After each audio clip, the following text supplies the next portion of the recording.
আয়োজিত আজকের এই অনুষ্ঠানে সম্মানিত সভাপতি, প্রধান অতিথি, বিশেষ অতিথি এবং বিভিন্ন বিদ্যালয় থেকে আগত শিক্ষক, শিক্ষিকা, শিক্ষার্থী এবং অভিভাবকবৃন্দ সবাইকে জানাই সালাম, আসসালামু আলাইকুম। আজ আমার বক্তব্যের মূল বিষয় হলো সুশিক্ষা জাতির মেরুদণ্ড এবং মেধা হলো জাতির সবচেয়ে বড় শক্তি। শিক্ষা হলো মানুষের জ্ঞান, বুদ্ধি, নৈতিকতা এবং দক্ষতা অর্জনের প্রক্রিয়া। মেরুদণ্ড ছাড়া যেমন কোনো প্রাণী সোজা হয়ে দাঁড়াতে পারে না, তেমনি সুশিক্ষা ছাড়াও কোনো জাতি বিশ্বের দরবারে মাথা উঁচু করে দাঁড়াতে পারে না। এটি শুধু বইয়ের পাতা সীমাবদ্ধ নয়, এটি মানুষকে মানবিকতা এবং দায়িত্বশীলতা শেখায়। এই বাস্তবতার পরিপ্রেক্ষিতে নেলসন ম্যান্ডেলা বলেছিলেন, education is the most powerful weapon which you can change the world.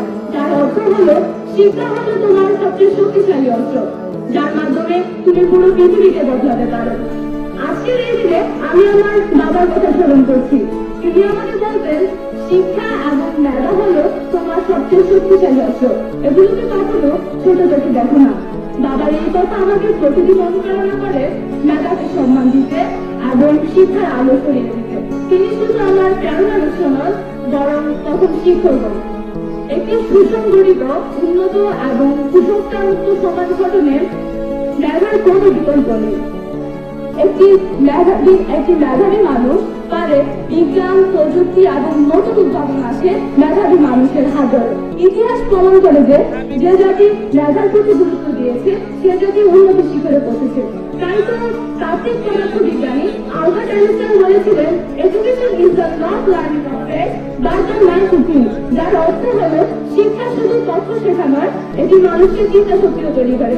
কিন্তু সবচেয়ে দুঃখের বিষয় কি জানেন, আমাদের সমাজে এখন প্রকৃত মেধার মূল্যায়ন হয় না। আমাদের সমাজে এখন নিয়ম হয়ে গেছে, যোগ্য থাকলে আগে লাইনে দাঁড়াও আর অযোগ্য হলে সোজা চেয়ারে বসো।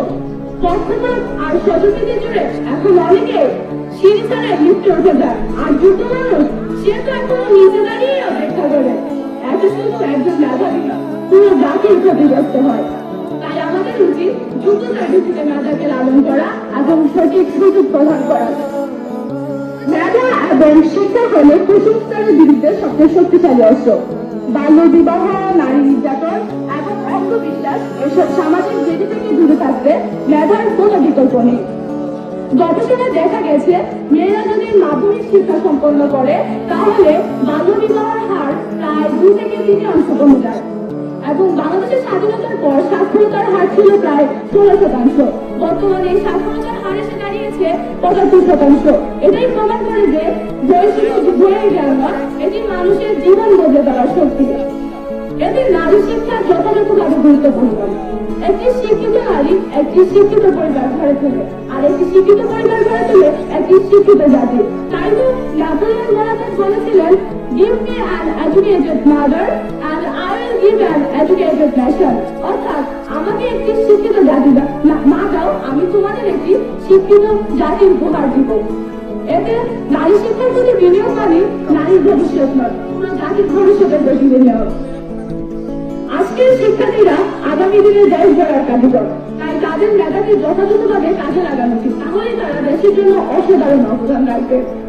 বিখ্যাত নারীবিদ ও মানবিক কবি মালালা ইউসুফজাই বলেছিলেন, one child, one teacher, one book and one can change the world। অর্থাৎ একটি শিশু, একটি শিক্ষক, একটি বই এবং একটি কলমে পারে পুরো পৃথিবী বদলে দিতে।